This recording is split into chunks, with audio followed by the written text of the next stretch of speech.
des équipes de sabotage, instruits, équipés par les Américains, etc. Et nous les avons pris. Peut-être vous avez entendu parler, n'est-ce pas, des procès. Oui. Et vous en avez pris souvent, à diverses reprises? Assez souvent. Est-ce que vous avez peur que les Américains portent la guerre au Nord-Vietnam? Nous n'avons jamais peur, n'est-ce pas? Comme les Français aussi, on dit que peur n'existe pas. Est-ce que vous pensez, Monsieur le Président, qu'il y a une solution militaire à la guerre du Sud-Vietnam? Non. Parce que vous savez que le peuple Vietnam, c'est en un. Et le pays du Vietnam, c'est un. Les Américains ont fait une guerre d'agression, comme qui dit, c'est une guerre non déclarée. Et, comme vous savez aussi, vous avez pu lire dans la presse, n'est-ce pas, bien, mondiale, que plus la guerre prolonge, plus les Américains et leurs valets, n'est-ce pas, comment dire ça,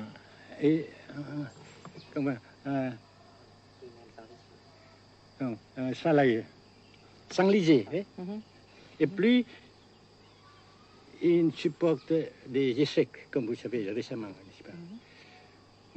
Par conséquent, la guerre ne peut pas durer éternellement.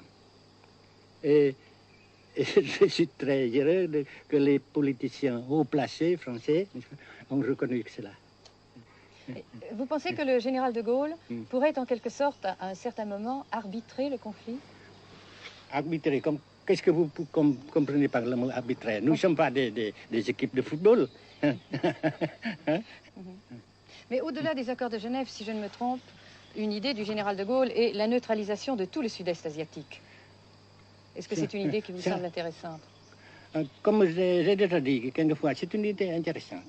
Mais ça dépend encore de la volonté de ces peuples et la manière comment on procède à réaliser. C'est une grande question, n'est-ce pas? Et je ne peux pas dire que je suis d'accord. Et je ne dis pas que je ne suis pas d'accord, n'est-ce pas?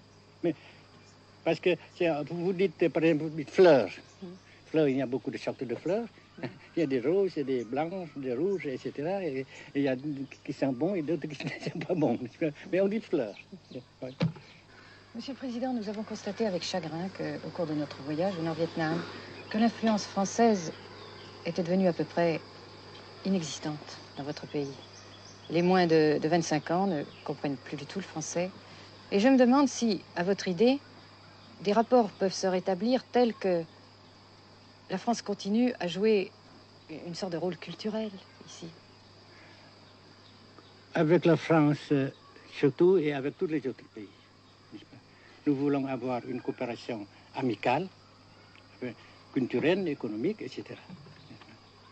Mais je suis sûr que vous ne voulez pas avoir, n'est-ce pas, que la France ait l'influence qu'elle avait avant. C'est une autre chose. Naturellement, c'est une autre époque. Mais coopération culturelle, économique, qu'est-ce qu'il y a encore, sportive par exemple, oui. etc., n'est-ce pas, nous le désirons. Si la guerre se cristallise au sud et se poursuit encore pendant quelques années, pensez-vous que l'avenir économique du Nord-Vietnam soit viable? Je suis sûr que ça non seulement viable, mais ça progresse. Parce que vous avez vu vous-même, vous avez constaté vous-même qu'ici, nous travaillons beaucoup, notre peuple travaille beaucoup, avec abnégation, n'est-ce pas, et avec dévouement, avec enthousiasme.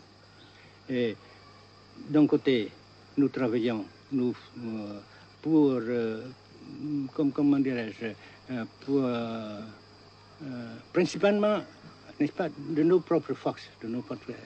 Et aussi, nous avons, n'est-ce pas, l'aide fraternelle des pays socialistes, n'est-ce pas? Alors, nous, jusqu'ici et après cela, n'est-ce pas, nous avons déjà réalisé des progrès. Pas très grand comme nous voulons, mais nous avons réalisé des progrès. Et dans l'avenir, nous progressons de même. Mais vous mentionnez là l'aide des pays socialistes. Est-ce que cette aide ne s'est pas trouvée légèrement compromise à la suite du conflit idéologique entre la Russie et la Chine? Non, parce que ces questions, n'est-ce pas, différences idéologiques entre nos différents partis frères, c'est nos affaires intérieures. Ça passera. Et l'unité, ça se fera. Mais l'aide fraternelle continue et continuera. Et c'est très précieux aussi pour nous.